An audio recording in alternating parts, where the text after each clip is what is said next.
All right, let's get the very latest now. SABC News reporter Lerato Fekisi is in George and joins us now live. Lerato, thank you so much for your time. I know, of course, on the ground, you have been, speaking to various sectors and entities, as well as, people in George. Just talk to us about what the latest is at the moment. All right, we'll see if we can touch base with Lerato. Of course, as you know, our journalists have been covering the story since the collapse happened last week, Monday. We'll continue to get analysis and, of course, just to gauge where we are in terms of those investigations. And, of course, the process that is ongoing in as far as the rescue mission is concerned. But let's get to this now. The South African Human Rights Commission says it is concerned about the individuals who died in the collapsed George building, as well as the number of people being treated in hospitals and those who are still missing. The commission yesterday met with Georgia's executive leadership to inspect the site of the collapsed building. Let's now discuss this further. We're now joined from the South African Human Rights Commission by Commissioner Sandra Makoasha. Thank you so much, Commissioner, for your time. Well, there are still 20 construction workers unaccounted for as you and I speak. Just talk to us about your initial findings, especially around the workers themselves during your fact-finding mission. Thank you so much for inviting me to your show today.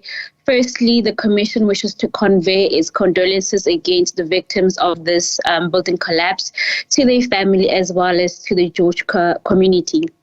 Yesterday, in the main, the Commission's mission was to firstly get an appreciation in respect of the extent of the search and rescue efforts by the district municipality, given that this is a time-sensitive incident and that lives are at stake at every passing second. Now, we also needed to understand, secondly, what immediate assistance was needed and the services that have been rendered to the surviving victims, those still trapped, and the families of the victims and those who have passed away. And lastly, the Commission also sought to understand what investigative measures have been initiated and the scope of these investigations. And lastly, the Commission also needed to understand how to best assist in these efforts, particularly in terms of the families, the victims, in terms of the humanitarian services that were needed by the victims and their families. So what are the interesting things then that you did find, particularly as it pertains to the investigations? I mean, we also know that you met with the municipality. I mean, have they revealed anything, especially around the developers or the owners of this building, having gone to ground as we understand it? I mean, last we heard they were speaking through an attorney. Yesterday, unfortunately, when we engaged with the municipality, some of these aspects that you're mentioning were not mentioned in those conversations.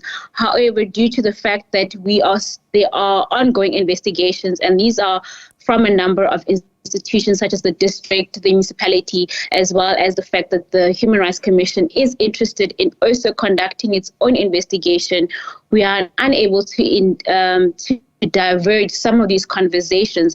However, we'd like to say that the municipality has reinforced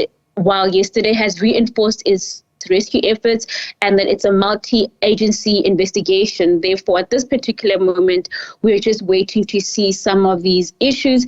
Some of the conversation that we had did concern the Commission in respect of the answers we received yesterday. I mean, in our first, story, we were reporting just basically on DIRCO's visit there. We're hearing from the deputy minister there saying that repatriation is not covered by consular support services covered by DIRCO, and, of course, appealing to the public for help. Just talk to us around that. I mean, what are the responsibilities as a country? I mean, how concerned are you, first of all, just about the labor practices and the shortcomings, around this operation, especially as it speaks to, the immigration issues that, the country is currently faced with? And then when you have a situation like this, where you have, of the 81, most of them being foreign nationals. We're actually very concerned not only in the nature of, the the failure to adhere to labor regulations, which has actually made it very difficult to actually determine the number of employees that were there on site, but also determine how many people are actually trapped and how many people still need assistance. So we are concerned by that approach, and we're also further concerned with the lack of public outcry of the disaster. We commend the support that the community has been given in its support efforts. We were advised that, the families of the victims and those who have passed on as a result have been given immense support from numerous institutions in respect of food and clothing and other support.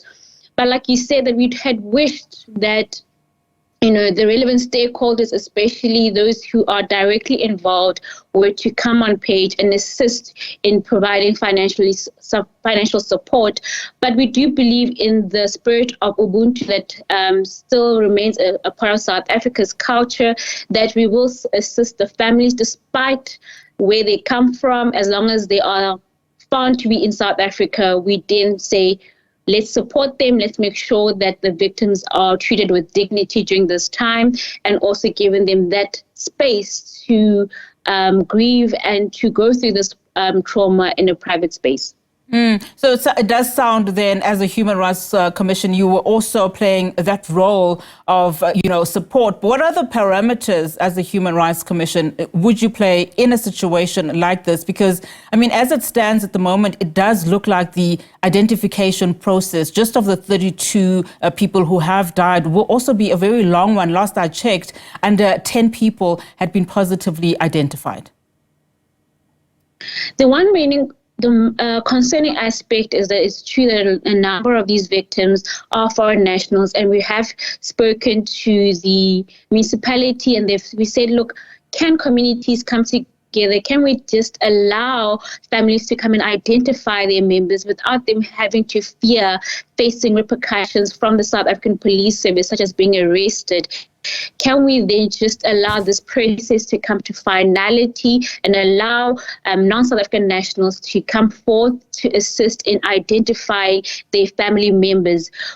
Again, we like to then highlight the difficulty that it's going to be, and we do offer that support, that we are going to then speak to the relevant stakeholders to help fast track this process, to ensure that families do not have to grieve unlengthy processes, and also to be sensitive to the various cultural practices that need to take place in this process. So I think collectively it is the role of the Human Rights Commission to act as a bridge in respect of various institutions to ensure that human rights are promoted, protected, as well as monitored during this process. Commissioner, thank you so much for your time. Of course, Sandra Makoasha is the Commissioner within the South African Human Rights Commission.